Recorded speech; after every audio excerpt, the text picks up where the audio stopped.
Okie dokie, Council Club. Here we go again. It is Thursday, January 27th, and we just had, okay, this is this Josh Shirk person. I might put him, we just hit record, so now I'm just gonna hope that he's not a robot. I guess we'll see. Or is that, we already made him talk. Okay, good. Anyway, all right, Council Club, it's the 27th. We are gonna be spending a lot of time talking about library stuff. Like, you're all probably here for that. That's what we're gonna be dedicated to for the most part. We do usually, if this is your first time, what we do is kind of a recap of what happened at the last Tuesday, which would be the 25th meeting, and then we will look ahead to what's happening this coming Tuesday. There's more than just the library that happened last week, but we are just going to focus on that. I guess the other thing that I thought was a little bit strange, if anyone was there, you witnessed this, like the public hearing on the consent agenda closed so fast. I was actually getting up and walking to speak about sidewalks on behalf of Mode Shift, and Festerson closed public comment before I was able to get out there. So it's fine, whatever, you know, I'll email it in. We're taking the opportunity to talk about how sidewalks are important and should be considered modes of transportation, and didn't really get a chance to do that because he just shut down public comment. Anyway, not a big deal. The big deal was the library. Those of you who were there, which high five to a few faces that I know and adore that were there. Whether or not you spoke, it's just like always good to have more humans in the seats there.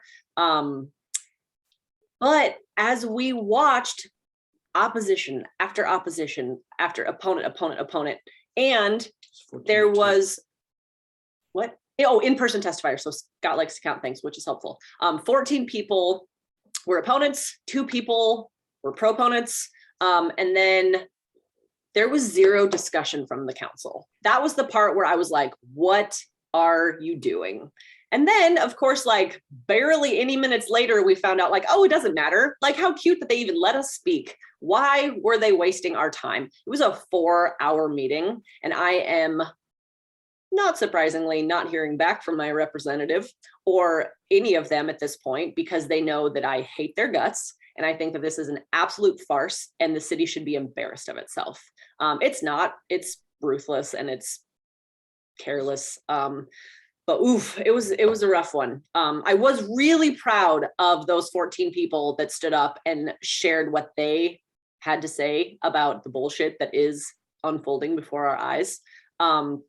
Special high five to Noemi, because they were there and they fucking read the Lund Twitter thread with all of the, oh, hey, let's put a library there. You want to know what we want? How about a library? Do you know what'd be cool? A public library, an effing library. So high five on that. I also got to sit by them. It was great. So that was important, I think, to get into public record, because as maybe that, you know, those of you who are on Twitter, you saw the Lund thread that then got deleted because they're dirty jerks and are scared of public accountability and feedback and. So I feel like everyone here probably knows what's happening, but the 2 public hearings about library issues this past Tuesday were for the 2 lease agreements. So we talked about, you know, a lot of good points were made, a lot of really impassioned, like great testimony, well-researched, well thought out, well-spoken, good points. A freaking Yale librarian was there, EC, he rules, he's a mode shifter. I contact, you know, we keep in touch. He's brilliant. There were just so many good questions that clearly no one is asking that actually has the power to make decisions. So I do, you know, after things like that happen, it's really easy. I mean, I'm looking at Zillow all the time, frankly, like Madison, but the people that showed up give me faith in Omaha. And a lot of these faces are here. And I just want to say thank you, because it's really hard to live in this town when you know that you are so blatantly ignored by your representatives. And so I just was grateful that, you know, yeah, it was only 14 of us, but for a Tuesday at 2 o'clock, when we were leaving, we ran into a woman who was going in. She's like, is the city council meeting over? Like, yeah. 4 hours, they finally wrapped up, and she's like, oh, I used my whole lunch break and took extra time off, but I could only, like 2 hours was all I had, and so I had to go back to work, but then I wanted to come back after work, and did it, like, what happened? And I'm like, well, they didn't vote, they're voting next week, but they didn't have any discussion, which is pretty clear that the writing's already on the wall and we're unable to impact this. So yeah, Sarah, so this morning, so I was, you know, I mean, I didn't speak, but I had emailed early in the week, and actually I see that my email is part of the stuff that's attached to the 103 pages of opposition. yeah, awesome I stuff. saw that. Yeah. So, but this morning, of course, still on my mind.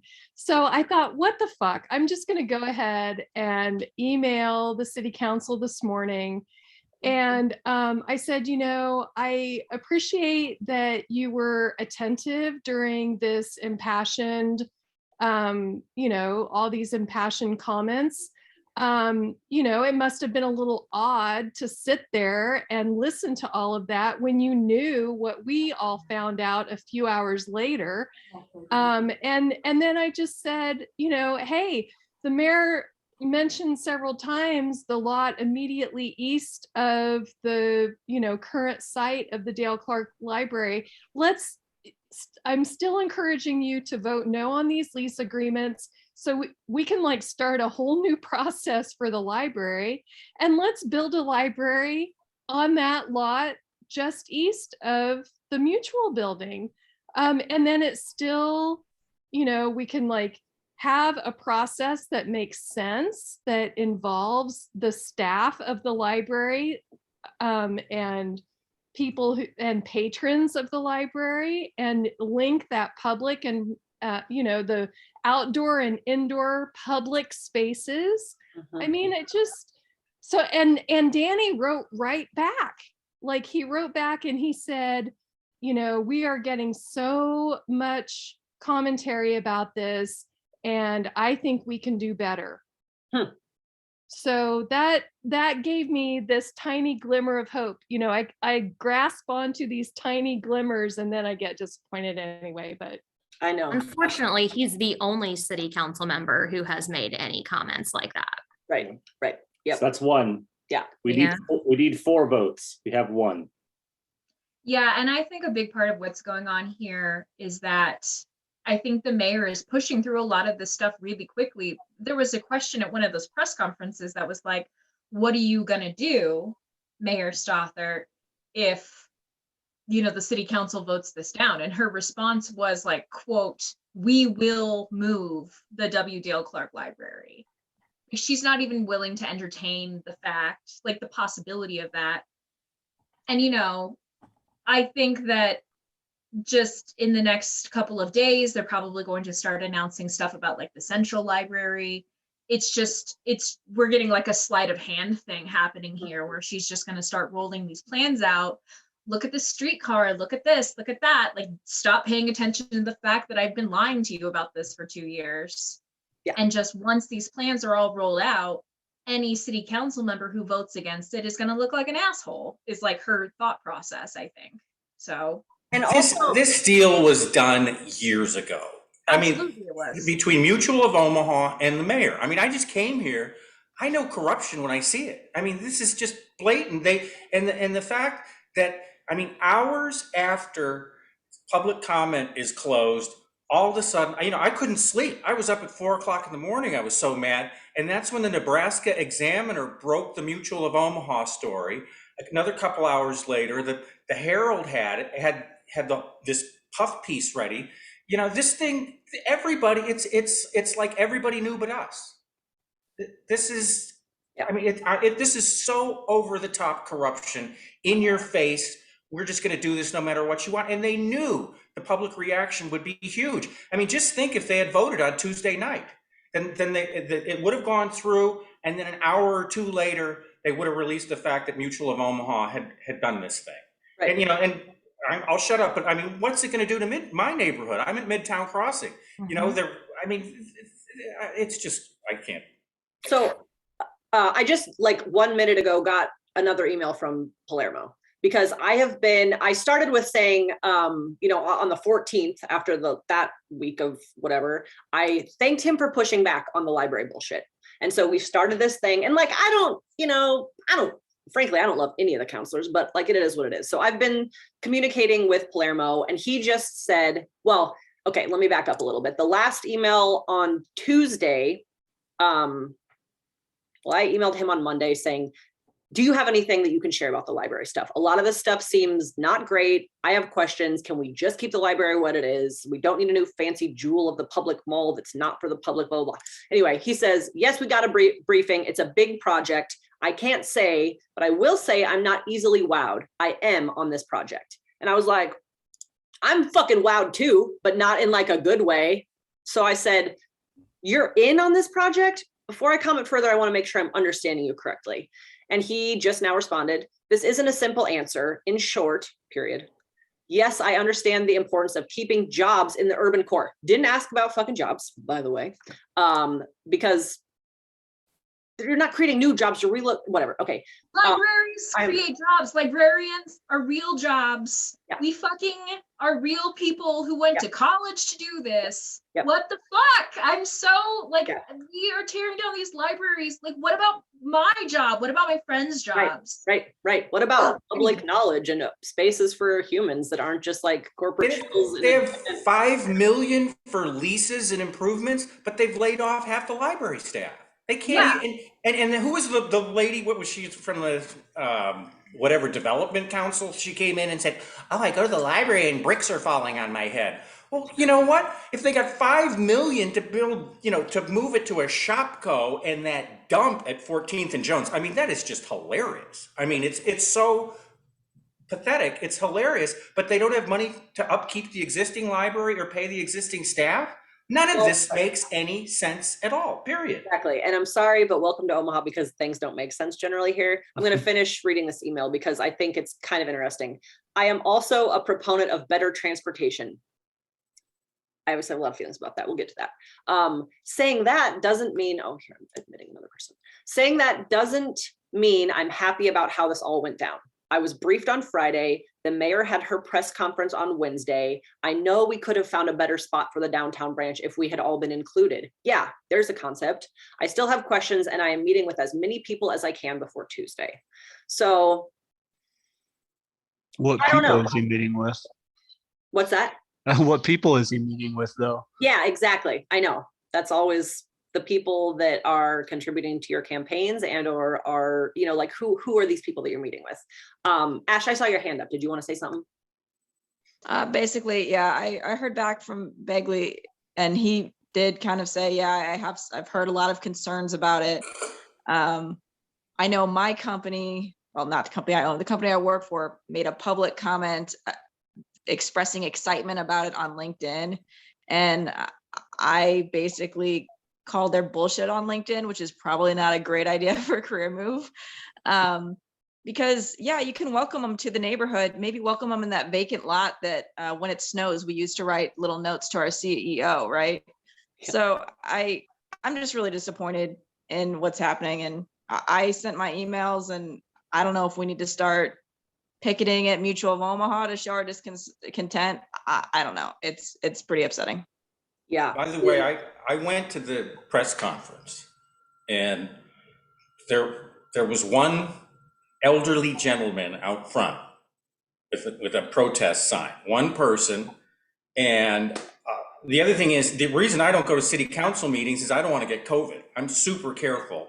I have avoided it for 2 years. And I go in the building, the first person I see doesn't have a mask on. I'm looking in the lobby, half the people aren't wearing masks. They run me through security. The cop is wanding me with his face inches from my face with a surgical mask below his nose. So if I get COVID, let's put this on record. If I get COVID, I caught it on Wednesday. And then I made it up to the 3rd floor.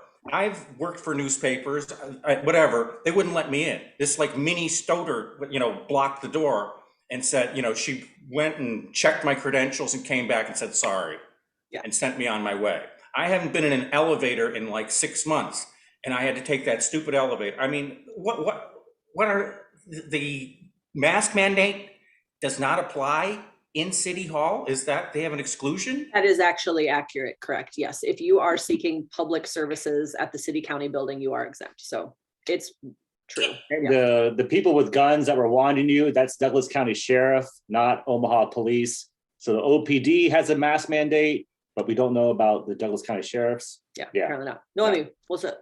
Oh, I was gonna say how Amy Melton's not wearing a mask is that allowed? Is that like, do they get an exemption for that? Because I was fucking pissed looking at her. 3 of them weren't wearing masks. Right. Well, 2. So That Roe party? actually kept his mask on, which he's part of the lawsuit suing them. It's all such a freaking embarrassing mess. The city is an embarrassing mess. Anyway, so Amy and Brinker, of course, weren't wearing masks. And actually, I heard his office was shut down for COVID recently. And at the last week, he was coughing and stuff, of course, not wearing a mask. And yeah, his office was closed for COVID. So that's cute. And so, yeah, no, I mean, there's so much we could talk about, and that's why we meet every week, because there's never a shortage of things to just really be surprised about together. That's again why we sometimes call it Commiseration Club, because we're all just shocked and sad, and like we somehow all still live here. So real fast on the mask, I emailed Don Rowe about it on Monday, I think. And he did respond to me. He's like, I can't talk about the case because no ruling had been made yet, but he said that he'd be willing to talk about the mask mandate after that. But it's in place. It's the law. Or am I confused on this point? Is there not a mask mandate in Omaha? There is, and the state tried to shut it down, and Brinker, Amy, and Don jumped on the bandwagon to try to sue. There were construction workers in the lobby of the city hall. None of them doesn't apply to city hall, so it doesn't apply to the city county. It's a public space. It doesn't apply to any buildings where you could be seeking government assistance, whether that is city, county, or state. Exception. Well, yeah. And they had that during the last one as well. Yeah. And actually, it includes the library. There is not a mask mandate in any of the libraries. Yeah. Melton put her mask on at the very end when she was walking with all of us, all the public. Yeah. Oh, of course, the unwashed. Yep. She did put a mask on then. All right. So, and again, I don't know why I'm trying to get us back on point. The point is this all sucks and everyone's confused about everything that happens here, and I don't know what we're doing. Well, there's a couple of silver linings sort of looking forward to on this next Tuesday, coming up Tuesday, items 56 and 57 is going to be the lease agreement. So they're going to vote on the things that we talked about last week. We're not allowed to talk on items 56 and 57, but immediately after item number 58 is the Noddle Library relocation agenda item. Yeah. And that's a public hearing. So literally right after they vote on Tuesday, line up on 1401 Jones and the 84th Street Shopco, we're not allowed to talk, but then immediately after on 58, we are allowed to talk. And it's literally about this. It's about the whole W. Dale Clark relocation. Yeah. So I think we all kind of know we think we know how the vote's going to go. I think that'll be our opportunity to all get kicked out in unison. I'm like ready to let's make a scene. That's what. So the thing that's interesting with all this, Noemi, the question is what time those will happen. So the rest of the agenda, I mean, there's an $18 million TIF request for item number 17, which is literally 1 block away from the fucking library that is the most valuable piece of land in Omaha, the Dale Clark Library property, 1 block over. This is the Central Park extremely Plaza blighted towers. So like, they're not even consistent. They don't have to be. Like, what are the consequences? Stothard gets reelected, and at the fucking press conference, her grinchy ass smile when she was like, oh, I don't know if I'm running again. She's running again. So who's gonna be the one will unseat her? David Carney, you got your hand up. What's up? Sorry, No, I kind of wanted to, this is the same topic, but in the press conference, I just want to know if somebody caught something that I didn't, because they're talking about I know Mutual of Omaha building is contingent on the streetcar, but is the streetcar contingent on the Mutual of Omaha building at all? Because like it seems like that was like an intentional thing to muddy the waters everywhere. Because I just don't see why why these couldn't be completely separate issues. They should be separate issues. And the Mutual of Omaha guy that was there at the presser said that no, it wasn't an either or. It was like they decided it was a good idea, but this is helping prove that it's a good idea or something. But they didn't say that it was directly tied. What they are doing is building who knows how many, you know, like the balls of the building. There's like the phallus and then the balls. The balls are the parking. That's the parking. There's so many levels of parking. Parking. Always about parking here, y'all. And it's just ridiculous because our Complete Streets guide, which was award-winning and beautiful and delightful and not enforced clearly, specifically says you don't put parking at street level. And that's what, and again, this is all renderings and we're hoping and wishing and like, but it looks to me like parking on the first level. So they said, Is this a street? Why do they call it a street? Is it light rail? Is it, or is it a goofy little tourist trolley? It'll be a goofy little tourist trolley. It's an Oh. economic development tool. It is not transportation. As a transportation Oh my nerd, I feel God. strongly about the way that we frame this. And I mean, you know, not ever one to give Stothert credit, but she really made a big deal about how it's an economic development tool. She did not say this is just like Orbit or anything like that. You know, like this is not. It's a block away from Orbit. I can be downtown in 6 minutes. I can take the 15. I can take the 30. I can take Orbit. I mean, it's ridiculous. I can walk in 15 minutes. Yep. You know, No, it's going to be slower than Orbit. Less stop. The streetcar is going to be slower than Orbit. Condensed, less range. Yeah. But did you see? Is it going to be on rails or tires? Yeah. Rails. But Orbit has the special lighting. A queue jump. Yeah. So that, but we don't know if the. Oh man! But did you see in Palermo's email? He says he supports transportation. No, but better transportation. Yeah. So he's already They're just so bad. The branding is already saying that the streetcar is better than Orbit, even though it's slower and serves less of the community. No. And there's countless studies that show that what really improves transportation is sidewalk infrastructure, protected bike lanes. It's actually in a network, and transportation that is like Orbit but expanded. And I see Steve Carter talking about how is the streetcar going to impact the bike lane. That was my first email to Connect Go, and Steve Osberg says ready for 4 years. It's supposed to go online in 2026. Right. And I assume we'll all be dead by then. So right, or at least not here. Yeah, I'm with you. Yeah. I think that it's all very upsetting to me that we have just been led to believe that the Harney Street pilot project, because of course, again, remember, this has $0 of public funding that created the pilot lane. It's all private philanthropy. So let's just not make, And not even the snow. And look at the cop money that gets approved, like 200,000 here for, what are they getting, a new gym or something like that? 300,000 for that. I mean, and not a dime for a bike lane. I mean, the millions that got gavelled through without comment in one, this is my first time I watched the whole meeting. It was astounding how they throw money around. Oh, you don't even. Can you talk more about the funding for the bike lane? You said it was all philanthropy, but did philanthropists donate the money to the city who then paid for the bike lane, or how did that work? The city literally has nothing to do with the bike lane. Philanthropy donated the money to Metro Smart Cities. Metro Smart Cities, who is chaired by the mayor, so it's already going to be a good idea. Also has Omaha by Design, it has Bike Walk Nebraska, like all of these partners, but that was where the money from philanthropy was funneled. Metro Smart Cities is in charge of data collection, which freaks me out, and is in charge of snow clearing. The city isn't even learning how to maintain this thing.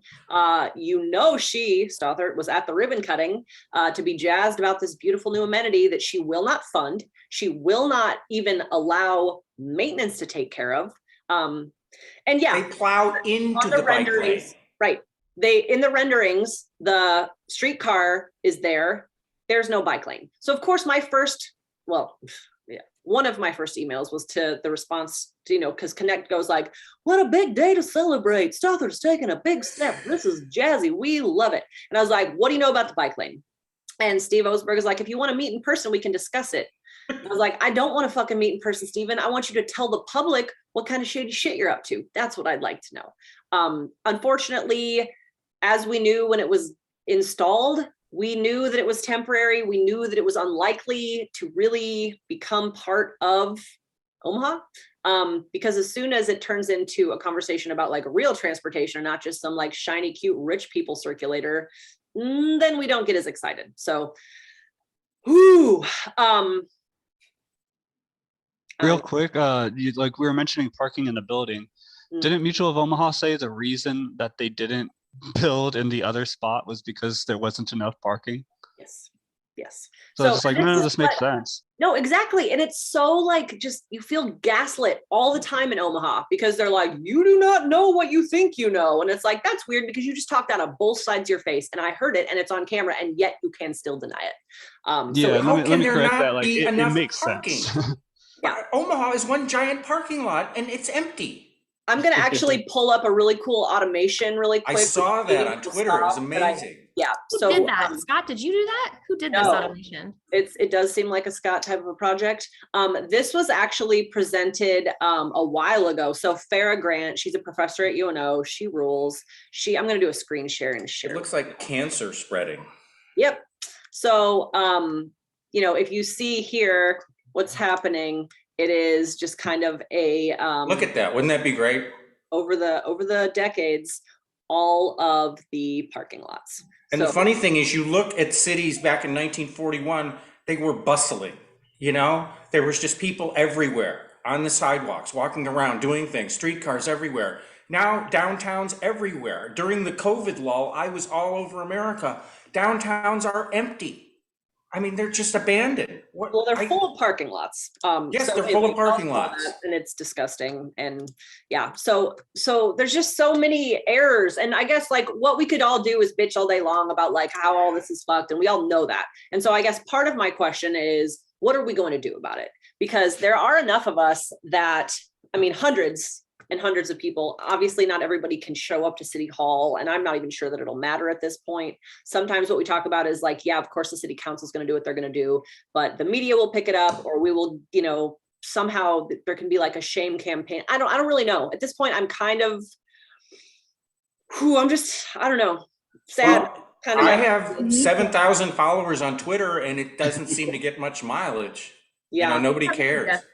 So speaking of the media, correct me if I'm wrong, but in that press conference, not one person asked about the massive public opposition. Right. And I've only seen like Nicole Wheeler had a comment in the Omaha World Herald among 40 other people that liked it, but are clearly in on it. So I haven't seen the media cover the public opposition at all.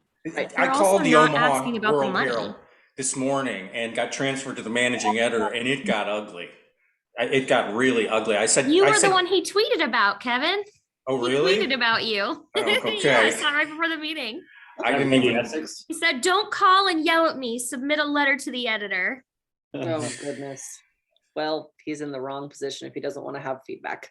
But I guess, yeah. So, Alex, what you were saying with how the media is doing a bad job. I did actually talk with someone from KETV who's interested in talking more about the opposition. So I'm going to follow up with them tomorrow and just be like, you're ready to talk now? Because I am. And 103 other people. Is that CBS? KETV. I don't know. Okay, well, the NBC, I know the engineer there. So I called there on Wednesday morning and said, how come you're not covering this Mutual of Omaha story? And they said, well, because it hasn't been confirmed. And I said, this is a huge story and whatever. I mean, and they hung up on me too. I mean, can I say something? Please. So this is more of a long-term thing, not really like a what can we do tomorrow thing, but I want to bring everyone's attention to the fact that there is a bill right now, 1256, LB 1256. It was introduced by Senator McKinney. And what that would do is if that passed, it would make the library boards in all Class A cities in our state. Omaha is the only one. All the library boards would be elected, not appointed. Who appointed that Kennedy clown? Who do you What? think? Stop Everybody. Okay. You Everybody listen, else that is guy, if there's any hackers here, can we get into his bank account? There is no Everybody on way the that guy's library not on the board take. was That guy, currently appointed by the mayor because she's been the mayor for 10 years and the terms are set by the bylaws, right? So if this passed, it is currently in the General Affairs Committee. So look up who's on the General Affairs Committee. It leans pretty red. So it would be cool if everybody would call every single person on the General Affairs Committee and talk to them about this. and said, you know, I want this, here's why. There's going to be a hearing soon. If you feel compelled to testify, maybe testify. But then we could start getting people off the library board who were appointed by Gene Stothert, and maybe eventually even getting a director in the Omaha Public Library who wasn't appointed by Gene Stothert either. Right. If we had a publicly elected library board, There won't the be a library by director would then. serve I at mean, the board's pleasure. this is like having Betsy DeVos run education. Yeah, no, that's what I'm saying. The bill number is 1256. Yeah. I think that is a good idea. Hacking Kennedy's bank account? Thank you. You work on that, Kevin. We'll work on the state. But I do think, I mean, that's the problem that I have with all of the boards and commissions of the city of Omaha, is they're all a joke because they're all her yes men and women and people. Because when they're all mayoral appointments, of course they have no will aside from doing her duties. And I mean, it's the kind of the did you see how Kennedy was like sweating and had this like chip on his shoulder? You know, he was like, why is everybody attacking me? It's you like, heard that he calls Stothert mother.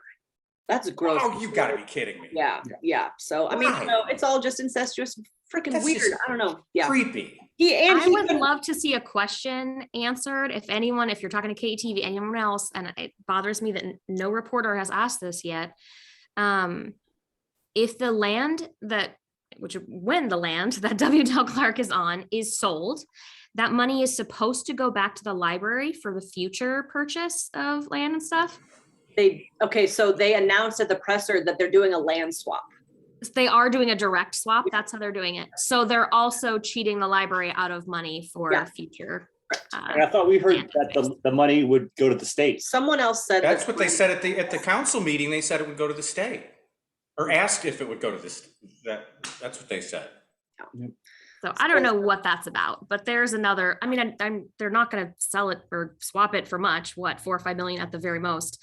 What, but $4 or $5 million for that? Towards library land or a library building. That piece of land has to be worth 10 times that. We'll see. Yeah, it's extremely blighted and substandard, especially with the streetcar on it. Yeah, but also the best property in Omaha.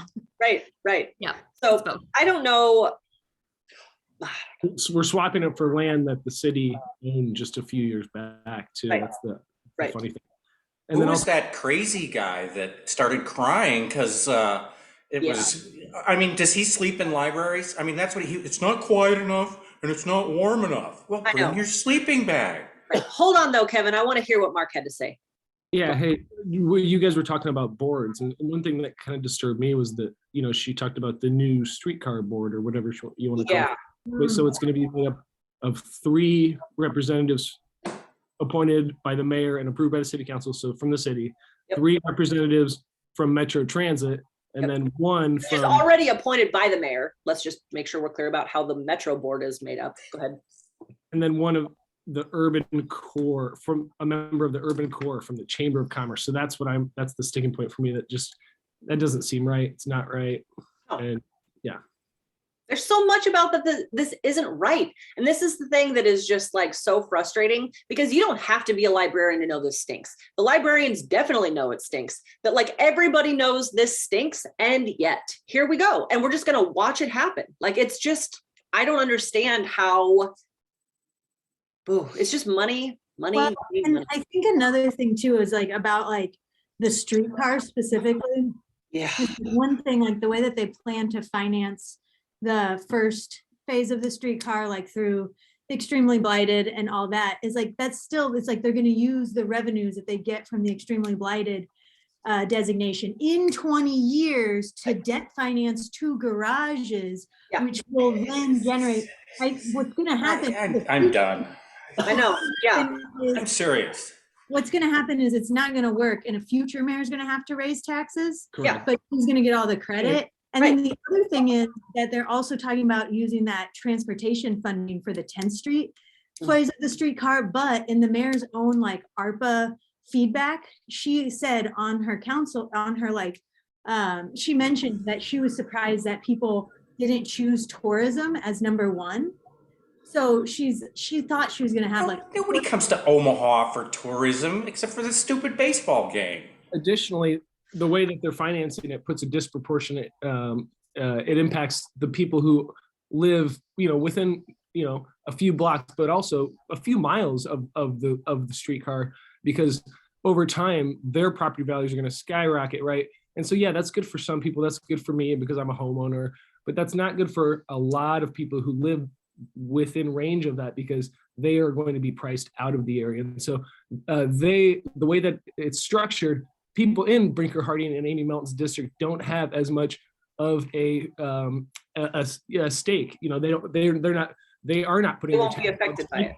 Yeah. Well, yeah, of course they'll have increased parking fees and this and that, but it is the exact inverse relationship that happened when we built roads out to West Omaha, because the smaller population base had to pay for roads for the exodus, and now this is the exact opposite. That population base, it's you say it's for tourism, but it's also for drunk tourism. People from Omaha going bar to develop. And if I can just jump in, it's actually also a food access issue as well, because Mutual of Omaha subsidizes the Woolners, which is the only grocery store in Midtown. So without a developer moving in who also agrees to subsidize access to food in that area, like that's going to also lose a grocery store. And I'll just add that Midtown Crossing is half empty already anyways. So. Yeah, they're touting Midtown. Yeah. Well, Thank you for sharing that, though. I did not know that about Woolners at all. That's the whole thing. That's the whole scheme at Midtown Crossing, is they subsidize all of those rents, because otherwise they would have no tenants. Like, just so we all know that, like, the only reason Midtown Crossing exists, and that's why if you've seen a lot of turnover, it's because the first year or two are free, because they know that they can't actually pay the rents. And so that's why businesses exist there for a little while and then they go away. And then another one for a little while and then they go away, because it's not sustainable, because it's all trash.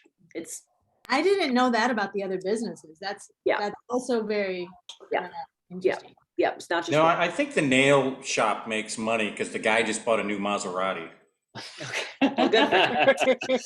I would like to comment on some of the stuff that's happening in the chat, because, so as some of you maybe know, Senator Wayne is the one who brought this extremely blighted designation. And so he's pissed, which is great and reasonable, about the way that it's being completely abused. If you look at other communities, they're doing away with TIF because they know it's a shitty scam. Omaha is 10 years late to every game. And right now we're just in mega abuse of TIF zone. That's where we're at. You can undesignate areas, as far as you can decide that they're not a CRA community redevelopment area so that they would not be available for TIF, but no one ever talks about that. It sounds like they depend on the census data. That's not true. They could decide, if you look at what happened at Old Mill with TD Ameritrade, they got TIF and then they decided to wipe out that designation. So it can be adjusted. It won't, obviously, now they're abusing it left and right as much as they can while it lasts, because I think that they maybe realize that the state's wise to it. But I think that, you're just going to see a lot of hurried through TIF projects while it still does exist, because I think that their game is up. And so on Tuesday's agenda, item number 17 is the Central Park Plaza Tower TIF. Justin Wayne has specifically said this is the exact opposite reason of why he championed for extremely blighted. We know that he talked, it was in the World Herald the Examiner. The Examiner, yeah. That he talked to the mayor on Thursday. Would that have been today? Oh, I guess so. Today's Thursday, yeah. But what I want to know is Senator Wayne going to talk specifically about Central Park Plaza? That's on Tuesday. And there's public hearing. And if he's not, I'm sure he's going to be at the legislature. So I don't know if anyone has any connections with Senator Wayne. If we can get a statement that we could go down there and say a senator, or to pressure him to write a letter in opposition, because otherwise Bridget Hadley's going to stand up there and say, this is a perfect example of TIF. She says that every effing time. And I can already hear it when you have the person that literally created Extremely Blighted saying, this is the exact opposite. Yeah. So I really would hope that someone or somehow we can get him to make him know that Tuesday is your opportunity to speak about the Central Park Extremely Blighted, which is directly west of the Doubledale Park location. So it's all kind of connected, but. So on that same-ish note, I know that it's not feeling like engaging is working right now, right. But the city is going to undertake an affordable housing action plan this year. Right. And I think it would be awesome if one of the policy like one of the necessary policy moves that comes out of it as a recommendation is putting affordable housing requirements on TIF. Because I mean, and that would be something that would happen at the legislature, not in this session, but if folks push for it and like getting like I don't know, trying to get city council people on it to like champion that moving forward. I feel like that's something that like, at least in like the long term, could get like more like incomes along this line, along like this new streetcar line. But I think also just like kind of like not shutting up about it, like being like, you're right, you know, like we do have to go to the state law, which is why I expect to see every single one of you city council people getting the city lobbyist to like not only introduce that bill, but champion that bill in next year's legislative session. That would be a good switcheroo. Like extremely blighted must mean you include affordable housing. Alex, And there needs to be a definition for affordable housing, because that's There's a also good part idea. of the problem. Yeah, and so we can all talk about affordable housing because item 42 on Tuesday's agenda is the creation of an affordable housing action plan. It's a contract with RDG. So if anybody wants to talk about, you know, maybe the exploitation of TIF and how we should expect it to include affordable housing or whatever you want to say, as long as you tie it back to affordable housing, your opportunity is item 42. And I don't know if anyone caught Eric, is it Unland? England. He's the chair of the planning department. He said, God, I actually quoted it on Twitter, that there are many projects that are many TIF projects are 100% affordable units. Yeah. He said that without like, I cannot think of one that is 100% affordable, let alone many. Yeah. And I can't think of the name of it, but there is one. And actually, Holy Name, they get TIF for all their stuff. So there are some, but many is a many. Yeah. And a lot of them are like single family developments or like row house developments, not like apartment buildings. So it's they're getting TIF, and they're getting TIF, but they're not getting $18 million in TIF. They're getting $400,000. Right, exactly. Yeah. If you look at, so I think we have to decide, like, we have to decide, or we have to define affordable housing. We also have to define the word many. What does many mean? I guess it means more than none. Yeah. Like it's just like, it broke me. All of this is breaking all of us. But so I guess some of what I'm wondering is how are we going to use item 58, which comes directly after their vote? 58 is the Noddle agreement. What are we going to do? Like, does anybody have, like, I don't have anything nice left to say. I want to kind of be like, I know you're not allowed to answer questions, so this is just rhetorical, but what the fuck is wrong with you?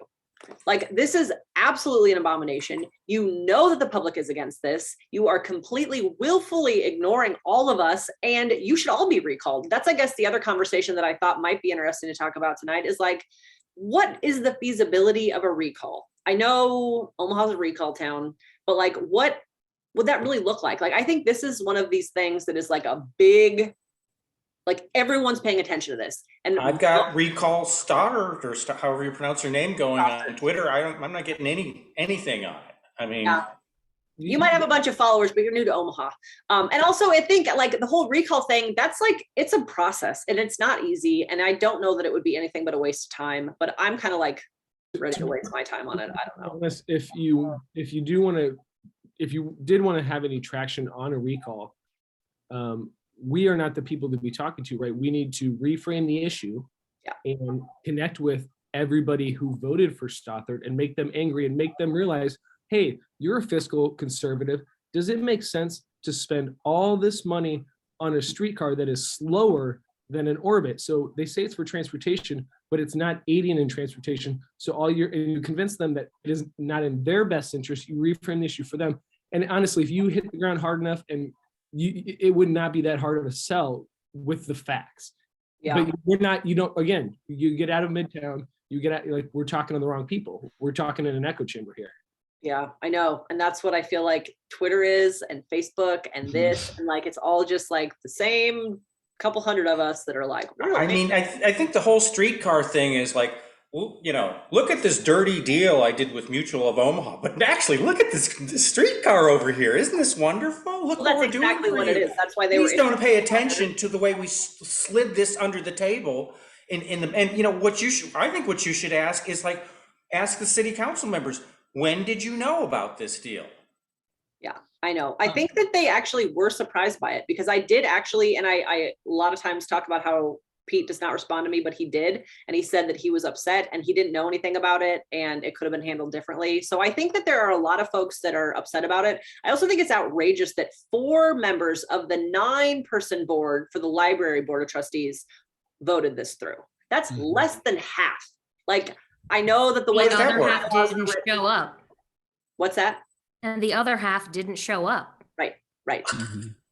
Do they not have a quorum, or isn't a quorum a half? They don't. Well, apparently they have some weird bylaws that make it however. So they had 5 people there, which was the quorum, and then they had the majority of that quorum, 4 of the 5 vote yes. Okay, check those 4 that didn't show up. Check their bank accounts too. I mean, what did they get paid to not show up? I mean, this was the most important meeting of their life, and they didn't show up. Don't say my name.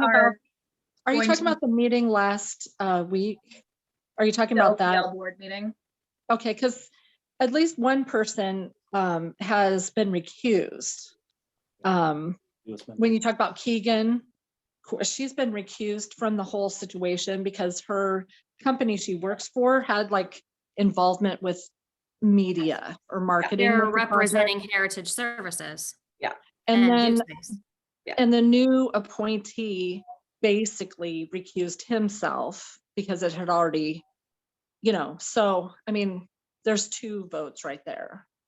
Oh, and Keegan just had a little baby, so that's probably why she wasn't there. No, if you just. But she wouldn't have been able to vote anyway. She'd already recused herself from this whole situation.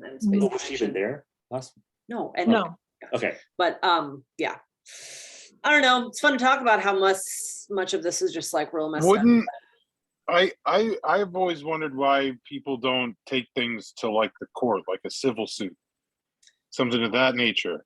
Yeah. I mean, I'm not a lawyer. I don't know enough about the law to do something like that. But yeah, to me, it doesn't seem like the normal channels of reaching out to them, trying to have a conversation with them, trying to get people to pay attention. The truth really works.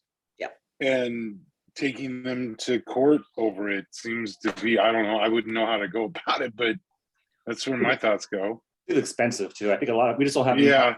We don't have. This group might not, but we might know other folks that might, because that's exactly right, Clark. Another thing that I'm thinking about, like, how can we sue the city is the pedestrian that was run over by a driver at 52nd and Radial and the pedestrian that was killed at 93rd and Maple. Both of those locations were block talk locations, which means the city and the state and MAPPA and the neighborhoods, everybody knew those were very dangerous intersections. And they collected public feedback and they did nothing with it. So I feel like that's gross negligence. I don't know the words I'm saying, but like I feel like I mean, should sue somebody about that because that's the only way shit gets done. Yeah, and I mean it's that type of stuff goes all the way to, I mean, like there was that stupid cell tower or whatever over in Elmwood Park that was like in the middle of a sidewalk, like 55th and Pop. Nobody pays attention to this stuff, and they're violating federal laws. They're ignoring their own laws, like.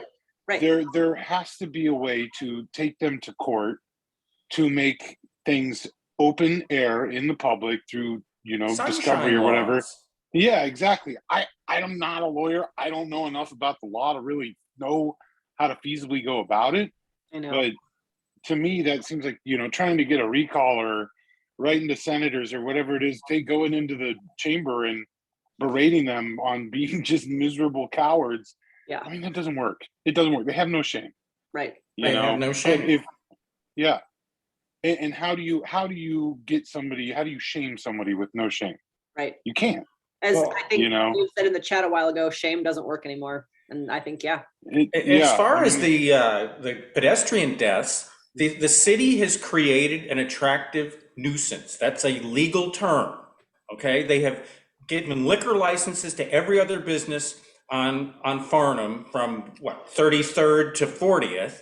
So you got all these people coming there to drink, and they've done nothing to address the fact that it's a dangerous place for a pedestrian. So they created the hazard, and now people are dying. Railroads get sued, for like people. The first attractive nuisance lawsuit was back like 100 years ago, when train turntables, kids would go on the train turntables and get caught and killed. Yeah. And I mean, Blackstone is one gigantic attractive nuisance. Yeah, Cindy's got her hand up. What's up, Cindy? Okay, so I'm gonna circle back to what could we do? You know, they say you need to hold your friends close and hold your enemies closer. So I've kind of been looking at some of the stuff that other people have been saying. It's really hard to read, but it seems like there's really a lot of energy and a lot of input. And I don't want to be a Debbie Downer, but you know, there is a huge, well, they've been marketing this for a long time. We just didn't know it. This whole urban core. And so so a lot of people have kind of been not really tricked, but brainwashed, gaslighted into believing that this is really just the best thing for Omaha, period. And so for us to step up and do something, to me, is going to be really hard. So I've been kind of looking at ways in which we could, you know, kind of work in around the edges. And I just don't know. I myself am having a really hard time with this whole branding of total mobility.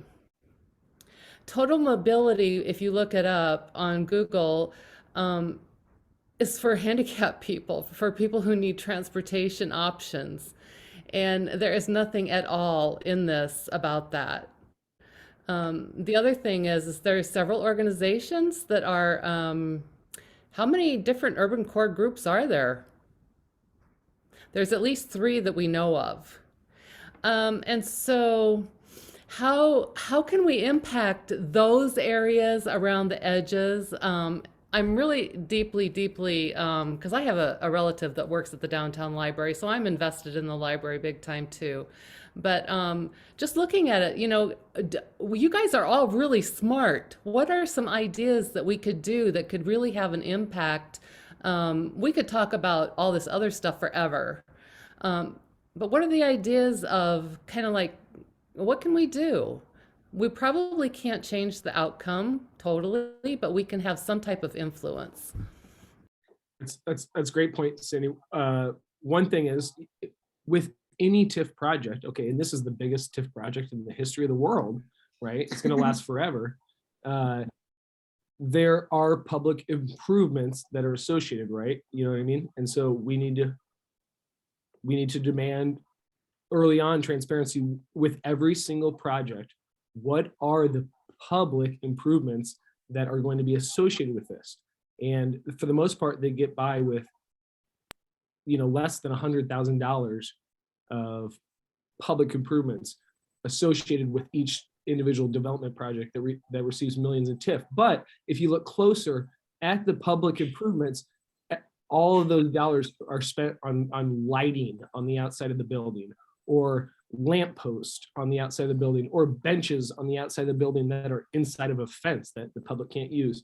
Not true public improvements. And so that would be one angle that you can really, you know, you need to increase the amount that each developer contributes.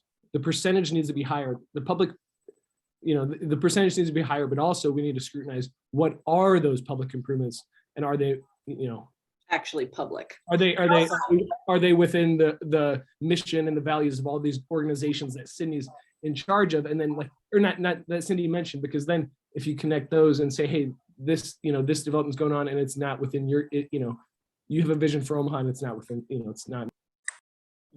Along the lines of TIF and money and how we hold them accountable to spend that money on actual public improvements. The Midtown Improvement Fund, I think we've talked about this on another council club before, but the Blackstone BID asked Mode Shift for a financial donation for improvements to pay their engineer. Like, it's all gross. Anyway, so I was like, oh, $18,500 is what they supposedly need. I asked Dave Fanslaw, the planning director, Bob Stubbe, Public Works Director. I copied Bridget Hadley. I copied Danny Begley. And I said, hey, I see a lot of donations to the Midtown Improvement Fund. What is up with that fund? Who manages it? How are the projects decided?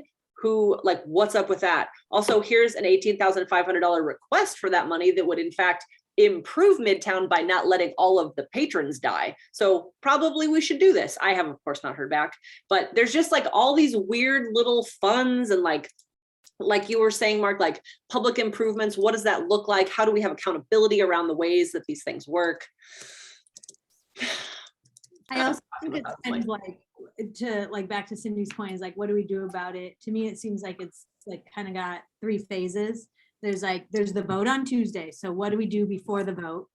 And then Scott brought up that there's the public comment and the agenda item right after, which I would love to have flooded with people. And like with that, I'm like, should we waste their time? Should people read a poem? That's exactly what I was thinking. And then there's like going forward from that, right? And then which is the most important, like which Cindy is the said. most important. And then I also think like just kind of that idea of like, even if somebody like I'm thinking a comment on like agenda item 42, and I think others should, to say like, hey, I see you, and if we're going to be doing these sorts of TIF investments, they have to be including affordable housing. We're behind it on this one because it's like very opaque. It was hard to be ahead of it. I think a lot of us were talking about this sort of stuff in the past anyways, but just kind of, I don't know. Those aren't like the best organizing ideas, but they're just at least like organizing thoughts as like, email everybody, like emailing their city councilors over and over and over and reaching out to like 2 or 3 other people to get them to do so.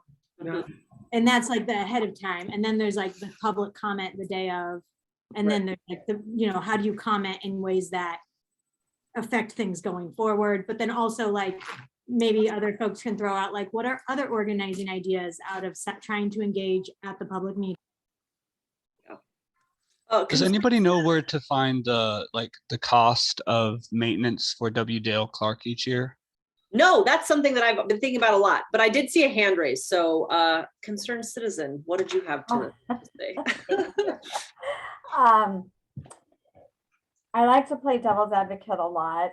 But first I want to just say, I too think this whole deal was so shady and wrong. And we've just been, it's disgusting. The process, the lack of transparency, and the deceit. Having said that, I'm going to say that a lot of people I know don't think like me and don't see the problem because they don't use the library. And so what's in my mind are a couple of things. One, first, I wanted to say I believe in libraries. I believe in librarians. But when I'm on the State Board of Education, it's like sometimes I think, well, are libraries going to look different? You know what I mean? It's like, is it going to be a digital space rather than? And so that's always in the back of my mind, and I don't know what the answer is. But I'm saying I don't think our mayor or anybody has been thinking like that. I think the same point could be made right about like working at a tower. If we're going to say that people don't go to libraries anymore, I think we should also say that people aren't going to business towers anymore. And this giant one is being built a block away from the next giant one that's getting TIF as well. Sorry, go ahead.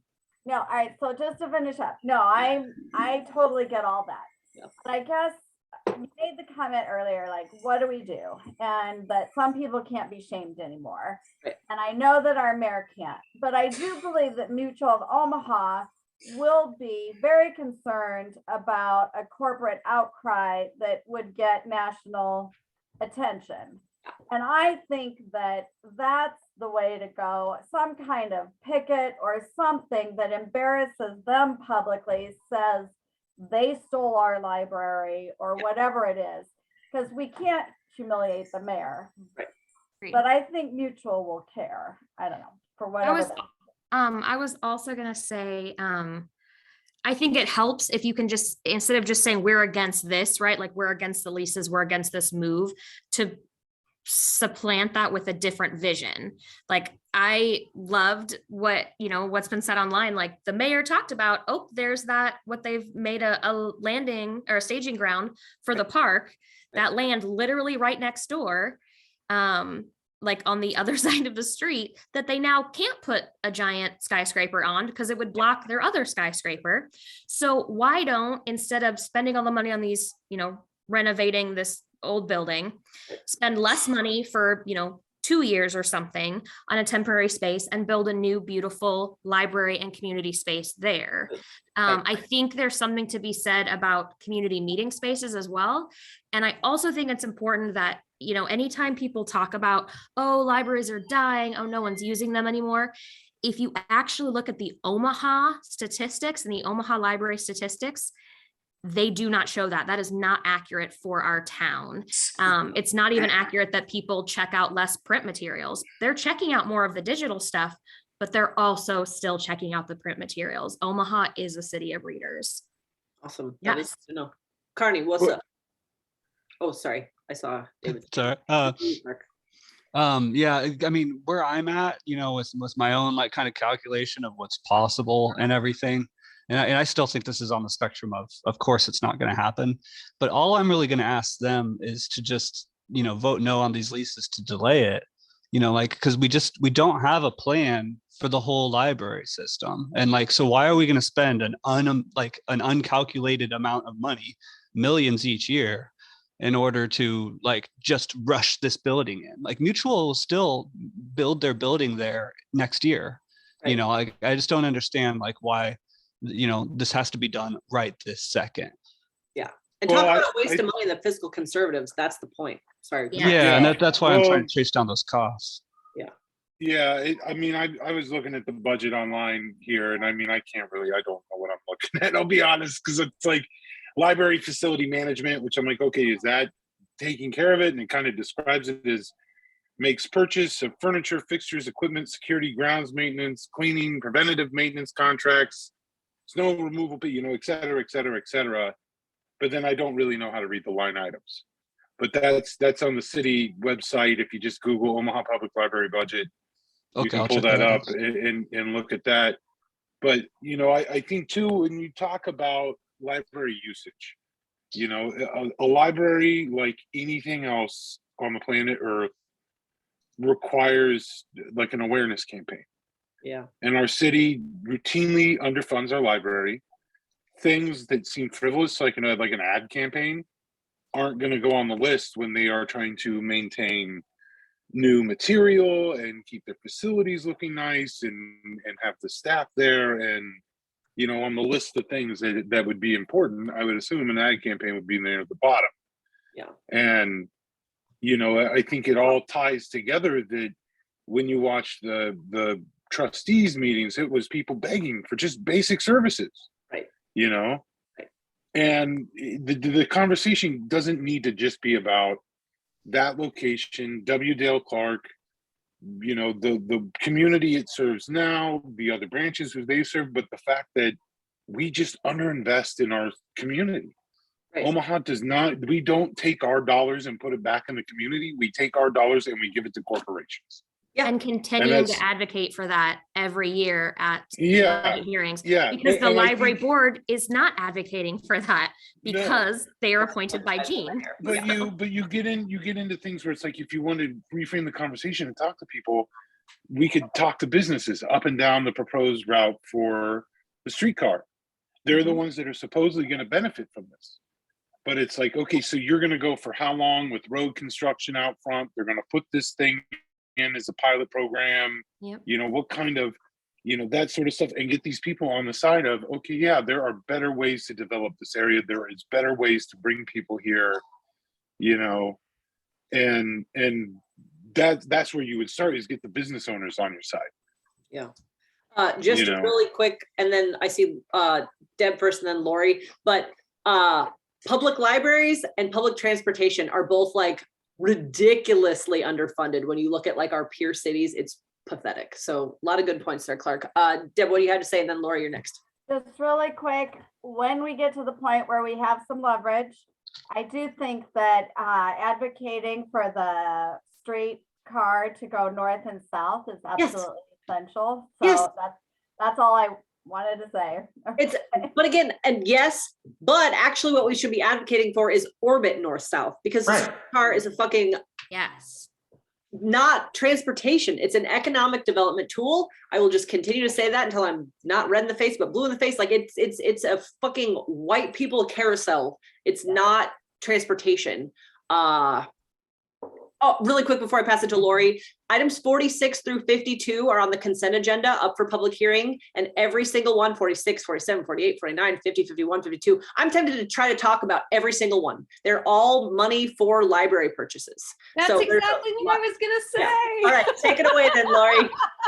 So I was just gonna say that, because those items are on the consent agenda for buying library materials, that gives us an opportunity to say, double that, spend twice as much. Yes.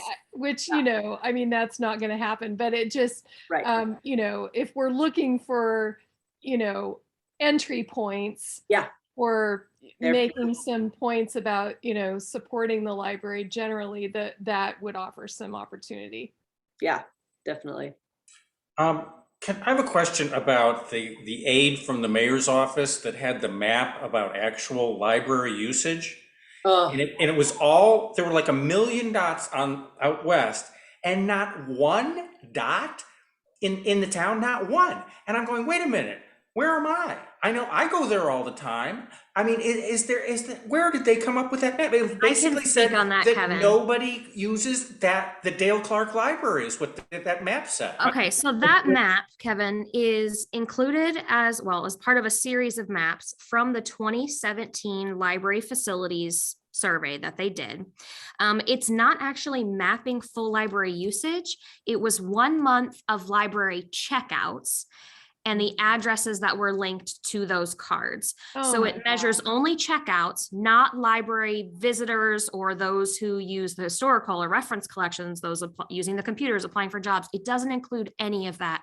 And a huge part of, in particular, that downtown library usage is those other things. It is the computer users, and it is those using the genealogical and historical collections. So it's leaving out, I would argue, over half of the library patrons for there. Plus it's 5-year-old data. So it's bad in all ways, but that's what it is. So it's specifically 1 month of checkouts from, it would have had to have been 2016 then when it was gathered, of just the checkouts. Incredibly deceptive. Yes. And only half the map. Yes. Yeah, they also did include the whole thing. Details. Yep. Okay, well, cool. Well, are we going to protest in front of Mutual in Omaha? I live here. Yeah. My landlord is Mutual of Omaha. Yeah, we're gonna have a few more comments and then we're gonna hit stop and talk a little bit more about that. Cindy, I saw your hand. What's up? 2 quick questions, please. Did we ever get a list of the responses to the library survey earlier in the summer? Not yet. Is that going to be available publicly or? March. Okay. And then it's March, and we don't know. I don't know if it will be all of the responses to the survey. Often they only publish part of them. Okay. If I'm remembering that correctly. And then I had a question about and I'm so sorry because I missed the last week or two, and if you guys even discussed it tonight before I joined. I've been particularly upset that the memorandum of understanding between the city and the library did not include any DEI at all. And then the person who was speaking at the library trustee board meeting last week was talking about how they're going to have like community input. That's what I can't wait to unload about item 58 is about Noddle's relocation and the public engagement process. So I can't wait to just tell them how bad they are at all of this, but keep going.